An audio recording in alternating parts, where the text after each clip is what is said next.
우리 주변에는 세상과 단절된 채 생을 마감하는 사람들이 있습니다.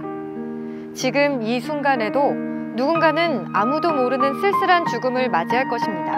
모든 삶은 존중받아 마땅합니다. 우리의 작은 관심이 이웃의 희망이 될 수 있습니다. 심각한 사회 문제로 떠오른 이 고독사 예방을 위해서 충북도 의회가 나섰습니다. 관련 조례를 제정한 건데요. 이 자세한 내용을 정책복지위원회 김정일 부위원장님과 이야기 나눠보겠습니다. 안녕하세요. 안녕하십니까. 저는 처음 뵙는데요. 인상이 굉장히 따뜻하고 선하세요. 아이, 고맙습니다. 그 이유는 네. 아나운서님의 마음이 따뜻하기 때문에 제가 더 따뜻하게 보이는 거예요. 말씀 감사합니다. 감사합니다. 고독사를 생각해보면 많은 분들이 노년층에서 주로 발생한다고 알고 있는데 네네네. 실제로는 그렇지 않다면서요. 고령층뿐만 아니라 중산층, 그리고 청년층, 그리고 1인 가구에서 나타나는 다양한 사회적인 문제로 볼 수 있겠죠. 그래서 우리가 좀 더 관심이 필요하지 않는 그러한 문제라고 볼 수가 있습니다. 제가 최근에 기사를 봤는데요. 네네네. 이 충북에서는 일주일에 2명씩 홀로 죽음을 맞이한다고 봤거든요. 네네네. 그동안에 이 고독사 관련 조례 제정에 대해서 아주 절실하게 필요성을 느끼셨을 것 같아요.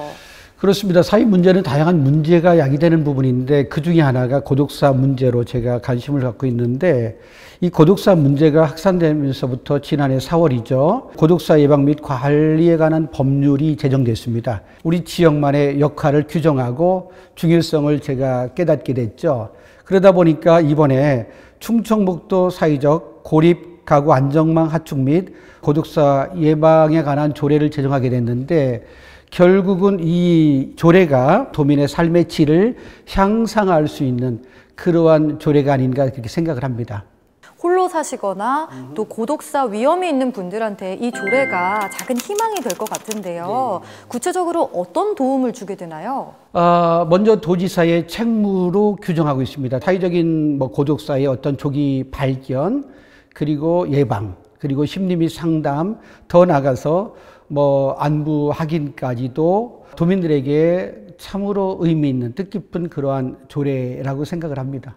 이렇게 조례가 제정되고 제도적인 장치가 마련이 되었으니까 이 문제 예방을 위해서 우리가 해야 할 일은 어떤 게 있을까요? 결국은 이웃과 단절되고 소외층이 늘어나다 보니까 사회 문제가 야기되는 그러한 문제들이 많이 나타나는데, 나와 너의 관계가 결국은 우리의 관계로 만들어 가야 되거든요. 그래서 이러한 공동체 의식이 필요하지 않나 생각을 하고요.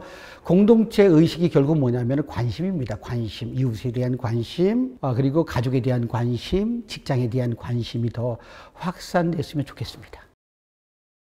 우리의 작은 관심이 이웃을 지킵니다.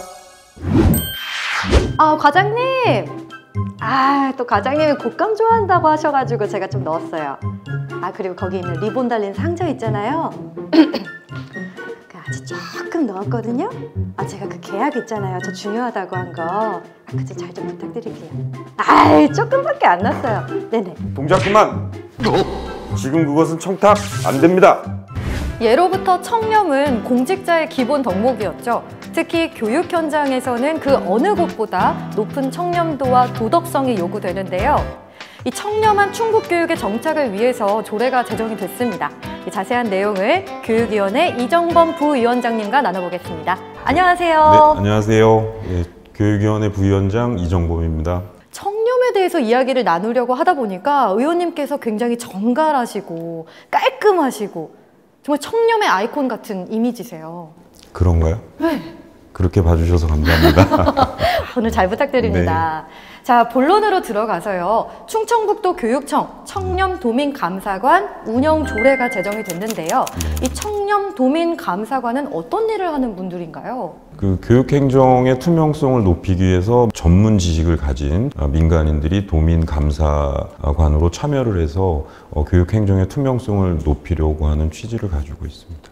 이 청렴도민감사 운영 조례를 제정하게 된 가장 큰 이유가 어떤 거예요? 그전에는 그 조례가 충청북도 교육청에는 없었었고 그 운영 규칙으로 시행이 되고 있었습니다. 근데 이게 잘못하면 교육감의 어떤 측근 인사로 구성이 되면 이 감사의 기능이 떨어질 수 있기 때문에 그래서 그 자격에 관한 규정을 둬서 감사의 전문성을 강화하고 도민 감사관들을 추천할 수 있게 그 전문성을 높인 게 그 특징이라고 할 수 있겠습니다. 그럼 어떤 자격을 갖춘 분들이 이 청렴 도민 감사관이 될 수 있을까요? 총 15명 이내로 구성이 되고 2년 임기에 한 번 더 연임을 할 수가 있습니다. 각계각층의 변호사라든가 또 세무사, 회계사 등 그 전문 자격을 갖추신 분이나 대학에서 2년 이상 그 연구 활동을 하시고 조교 이상의 자격을 갖추신 분들, 행정기관이나 지자체에서 감사 업무를 2년 이상을 보신 그 전문성을 지닌 분들을 추천하게 돼 있습니다.